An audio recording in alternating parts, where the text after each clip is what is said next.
임도 개설공사 현장에서 굴착기가 낭떠러지로 떨어지는 사고가 또 발생했습니다. 하지만 이번에도 신호수 역할을 하는 안전 유도자가 없었습니다. 외래식물이 매년 제거 작업에도 불구하고 다시 창궐하고 있습니다. 뿌리채 뽑지 않고 잘라만 내다 보니 제거 효과가 떨어져 혈세만 낭비한다는 지적입니다. 대도역에게 경영난으로 원주 지역 시내버스 운행이 엿새째 차질을 빚었습니다. 내일은 원주시가 마련한 전세버스 투입 대수도 줄어 시민들의 불편이 가중될 전망입니다. 춘천의 한 돼지 농장에서 아프리카 돼지열병이 발생했습니다. 야생 멧돼지의 이동이 활발해지는 번식기를 앞두고 감염 전파 우려가 커지고 있습니다.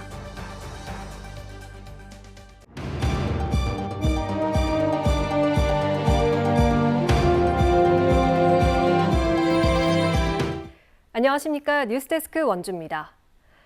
평창의 임도 개설공사 현장에서 굴착기가 낭떠러지로 떨어져 굴착기 기사가 크게 다쳤습니다. 재작년에도 유사한 사고가 있었지만 이번에도 안전 유도자는 없었는데요. 굴착기 기사가 평창군 산림조합을 산업안전보건법 위반으로 고발했습니다. 이병선 기자입니다. 재작년 7월 평창군 밑한면의 한 임도개설 공사 현장에서 작업을 하던 굴착기가 100m 절벽 아래로 떨어졌습니다. 다행히 굴착기 기사는 목숨을 건졌지만 사고 현장에서 5시간 이상 고립됐습니다.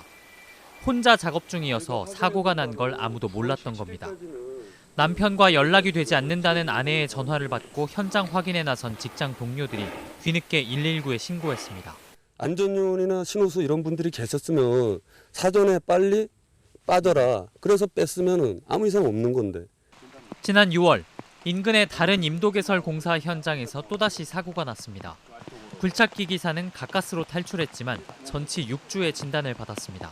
사고로부터 3달이 지났지만 사고 처리가 끝나지 않으면서 굴착기는 여전히 현장에 있습니다. 사고 당시 굴착기는 100m 이상 굴러 떨어졌는데요. 그 사고의 영향으로 나무들이 부러지면서 마치 길을 낸 것처럼 뚫려 있습니다. 문제는 이번에도 신호수, 즉 안전유도자가 없어서 사고가 났을 때 빠르게 대처할 수 없었다는 겁니다. 자력으로 탈출하지 못했다면 2년 전 사고처럼 고립됐을 가능성이 높습니다. 손가락으로 움직이는데 팔이 안 움직이는 겁니다. 그래서 또 이걸 이렇게 해서 당기고 또 내가 이걸 해가지고 이렇게 옮기고. 119는 제가 어떻게 불렀는지 몰랐는데 난 회사에서 부른 줄 알았어요. 그랬더니 마을 분이 부르셨다고 하더라고요. 공사를 담당하는 평창군 산림조합은 6월부터 해당 현장의 안전유도자가 바뀌었을 뿐 없는 게 아니라고 밝혔지만 바뀐 안전유도자는 다른 현장에서 관리보조 업무도 겸하고 있어 사고 현장의 신호수 역할을 할 수 없습니다. 재작년에 사고가 난 뒤에 마지못해 안전유도자를 붙였지만 신용만 한 셈입니다. 현장마다 안전유도자를 두도록 한 산업안전보건 기준에 관한 규칙이 2019년부터 시행되고 있지만 소 잃고도 외양간을 고치지 않는 일이 반복되고 있습니다. MBC 뉴스 이병선입니다. 대도역에게 경영난으로 인한 원주 지역 시내버스 운행이 엿새째 차질을 빚고 있습니다. 원주시에 따르면 대도역에게 운행하는 시내버스 41대 가운데 50% 수준인 20대만 운행되면서 감축 운행으로 인한 시민들의 불편이 계속되고 있습니다. 원주시는 오늘 6대의 전세버스를 시 외곽 지역 등에 투입했지만 내일은 한 대만 확보된 상태여서 대중교통을 이용하는 시민들의 불편이 가중될 전망입니다. 시내버스 운영 노선의 시간표는 원주시 교통정보센터 홈페이지 알림마당에서 확인할 수 있습니다. 올해도 어김없이 외래식물 가시박이 창궐하면서 하천 주변 생태계 파괴 우려가 커지고 있습니다. 자치단체는 매년 예산을 투입해 제거에 나서고 있는데요. 하지만 작업을 하고 얼마 지나지도 않아서 외래식물이 다시 자라고 있습니다. 지금의 방식으로는 혈세만 낭비한다는 지적이 나옵니다. 보도에 조성식 기자입니다. 비온 뒤에 물이 불어난 평창강. 강변을 따라 넝쿨 식물이 군데군데 군락을 이루고 있습니다.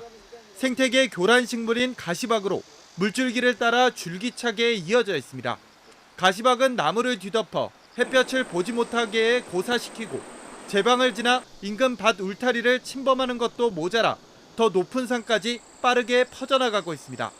왕성한 번식력에 주민들이 느끼는 위협감은 해마다 커지고 있습니다.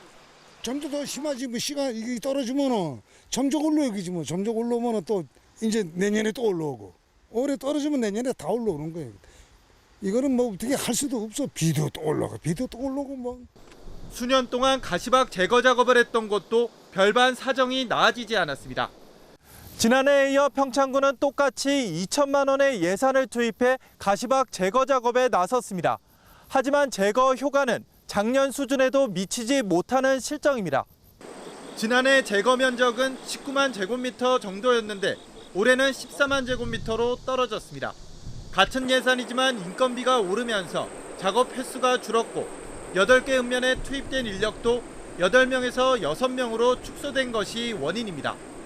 올해는 일자리 사업이 그 예산이 많이 줄어서 생태계 교란종 제거 사업까지는 할 수가 없다고 하셔가지고 또 지난해보다 2달 가까이 빠른 6월 중순에 작업에 나서 지난달 완료했지만 절반 이상의 면적은 가시박이 다시 자라 작업을 한 흔적을 찾아볼 수 없을 정도입니다. 적은 인력으로 하다 보니 뿌리째 뽑지 못하고 낫이나 예초기를 이용해 잘라냈는데 이는 제거 효과가 거의 없다는 것이 전문가들의 판단입니다. 예초기 돌려서 그때 잘라가지고 놓기는 하지만 바로 거기서 생장점에서 또 다른 개체들이 올라와가지고 바로 번성을 해버려요. 아주 단순한 접근 방법이지 그 방법 가지고는 효과를 거둘 수 없는 방법입니다. 평창군은 내년에 예산을 더 편성해 외래식물을 제거하겠다는 계획입니다. 하지만 세밀한 대책과 적합한 방법을 찾지 않고 무작정 잘라낸다면 또다시 혈세만 낭비하는 요식행위로 끝날 수 있다는 우려의 목소리가 나오고 있습니다. MBC 뉴스 조성식입니다. 춘천에서 아프리카 돼지열병 감염 농장이 확인됐습니다. 강원도에서는 10번째인데요. 11월부터는 야생 멧돼지의 이동이 활발해지는 번식기가 시작돼 감염 전파 우려가 더 커지고 있습니다. 허주희 기자입니다. 인적이 드문 산속에 방역 차량이 오갑니다. 아프리카 돼지열병에 감염된 돼지를 매몰하기 위해 대형 차량들이 커다란 저장조를 싣고 옵니다. 아프리카 돼지열병이 발생한 농가 앞 진입로입니다. 보시다시피 출입이 전면 통제되고 있습니다. 이 농장에서 사육 중인 돼지는 8,200여 마리. 감염 확산을 차단하기 위해 모두 매몰 처분됩니다. 24시간 동안 철원을 제외한 강원도 전체 돼지 농장과 도축장 등 관련 축산시설에는 일시 이동 중지 명령이 내려졌습니다. 강원도 양돈 농장에서 아프리카 돼지열병이 처음 발생한 건 2020년. 대체로 5월 봄과 추석을 전후해 주로 발생했습니다. 올해도 3번 모두 봄과 초가을에 감염됐습니다. 추석 전 벌초나 등산, 버섯 채취를 위해 사람들의 이동이 많은 계절입니다.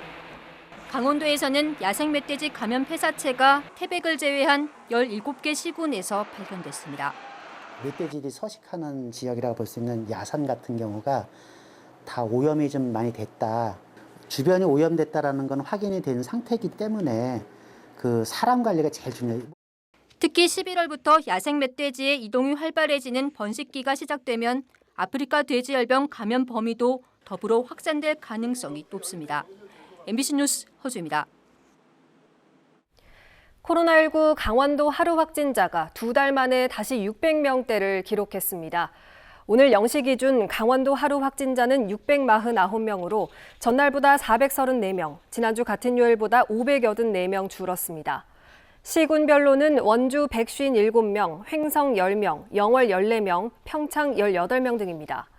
도내 확진자 수는 추석 연휴 직후인 지난 14일 2,900명을 기록한 뒤 꾸준히 감소하고 있습니다. 도내 누적 사망자는 전날보다 2명 늘어난 1,033명입니다. 2023학년도 수시 모집 원서 접수 마감 결과 원주 지역 4년제 대학들은 지난해와 비슷한 수준의 경쟁률을 보였습니다. 연세대 미래 캠퍼스는 10.79대 1로 지난해 11.95대 1보다 소폭 하락했고 상지대는 3.44대 1로 2.77대 1을 기록한 지난해보다 상승했습니다. 한라대도 3.05대 1의 경쟁률을 보여 지난해 2.28대 1보다 올랐고 강릉 원주대는 4.29대 1, 경동대 5.14대 1의 경쟁률을 보였습니다. 도내 대학 가운데 6대1의 경쟁률을 넘긴 곳은 춘천교대와 강원대, 연세대 미래캠퍼스 3곳이었습니다. 적절한 치료를 받지 못해 막을 수 있었던 죽음을 의미하는 치료 가능 사망 비율이 강원도가 가장 높은 것으로 조사됐습니다. 한국보건사회연구원의 자료에 따르면 2018년 기준으로 인구 10만 명당 강원도의 치료 가능 사망률은 39.4명으로 전국에서 가장 높았고 전남이 38.8명으로 뒤를 이었습니다. 강원도 인구를 150만 명으로 추산하면 해마다 132명 정도가 적절한 치료를 받지 못해 추가로 사망한 것으로 분석되고 있습니다. 특히 영월, 평창, 정선구는 전국에서 건강 수준이 가장 나쁜 지역으로 분석됐는데 지역 응급의료센터조차 설치되지 않았고 지역 주민이 지역 내 종합병원을 이용한 비율은 11.85%에 불과하다고 짚었습니다. 강원경찰청이 공유 킥보드 등 개인형 이동장치 법규 위반을 단속한 결과 하루 동안 400건이 넘게 적발됐습니다. 경찰은 지난 16일 원주와 춘천, 강릉에서 집중 단속을 벌였고 안전모 미착용 334건, 무면허 운전 61건, 음주운전 1건, 승차 정원 위반 1건 등 416건을 적발했습니다. 지역별로는 원주가 181건으로 가장 많았고 강릉 118건, 춘천 117건 순이었습니다. 한편 지난 3일 원주시 문마급에서 개인형 이동장치를 타고 귀가하던 30대 남성이 넘어지면서 숨지는 등 안전사고가 끊이지 않고 있습니다. 코로나19로 중단됐던 제25회 영월 김삿간 문화제가 3년 만에 정상 개최됩니다. 난고 김병현 선생의 시대정신과 문학적 가치를 재조명하기 위한 이번 행사는 오는 30일부터 사흘 동안 영월 김삿갓면 김삿갓 유적지 일원에서 펼쳐집니다. 김삿갓 제향과 길놀이, 헌달애 등 김병현 선생에 대한 추모 행사를 비롯해 김삿갓 문학상 시상식과 수상자의 문학 강연, 학술 심포지엄과 김삿갓 예술제, 전시회 등 다채로운 행사가 마련됩니다. 또 행사 마지막 날인 2일 저녁에는 관풍헌에서 장릉까지 단종 국장 야간 재연 행사가 진행됩니다. 원주 광역버스 정보시스템 구축 사업으로 버스 정보 안내 단말기 50대가 추가로 설치됩니다. 원주시는 국토교통부 공모 사업으로 국비 2억 원 등 총 5억 원을 투입해 다음 달까지 교통서비스 사각지대에 있는 시내 외곽과 읍면 지역에 50대의 단말기를 추가로 설치할 계획입니다. 사업이 완료되면 원주시가 운영하는 버스 정보 안내 단말기는 450대로 늘어나게 되며 실시간 버스 도착 정보 외에도 시정 소식과 날씨 등 다양한 정보를 함께 제공하게 됩니다. 지난 2017년부터 최근까지 강원도민들이 당한 보이스피싱 범죄로 960억 원의 금전 피해가 발생한 것으로 나타났습니다. 조은희 국회의원이 경찰청에서 제출받은 자료에 따르면 최근 5년 동안 강원도에서 5,390건의 보이스피싱 범죄가 발생해 피해액이 960억 원에 달했습니다. 특히 2017년 402건에서 2019년 1,345건으로 정점을 찍었고 올해도 454건의 보이스피싱이 발생했습니다. 조 의원은 최근에는 피해자를 직접 만나 돈을 건네받는 대면 편취형 수법이 늘고 있다며 이에 맞는 대응 체계를 갖춰야 한다고 지적했습니다. 원주시가 최근 공무원들의 과로와 경무로 인한 고충이 잇따른 데 대한 지원 대책을 마련하겠다고 밝혔습니다. 원주시는 전 직원 심리 검사를 실시해 심리 상담과 마음 건강 프로그램 지원을 확대하는 한편 경무 업무 순환 보직과 직급별 맞춤형 교육 등 추가 지원책을 마련하기 위한 분야별 대책을 수립 중이라고 밝혔습니다. 원주에서는 최근 공무원이 근무 도중에 과로 의심 증세로 쓰러지거나 업무 고충을 호소하던 공무원이 극단적인 선택을 하면서 과로와 직무 스트레스에 대한 대책을 요구하는 목소리가 높아지고 있습니다. 근로복지공단이 강원도에서 취항하는 소형 항공사 코리아 익스프레스 에어 대신 낸 임금 9억 5천만 원을 해당 업체로부터 돌려받으라는 판결이 나왔습니다. 춘천지법 원주지원은 코리아 익스프레스 에어가 체불 임금 9억 5천만 원을 임시로 대신 지급한 근로복지공단에 되갚으라고 판결했습니다. 이번 판결에도 양양공항을 모항으로 하는 해당 업체는 2019년 말에 극심한 경영난에 빠지면서 휴업 중인 걸로 알려져 근로복지공단 내부에서도 돈을 돌려받기는 어려울 거란 전망이 나옵니다. 뉴스를 마칩니다. 고맙습니다.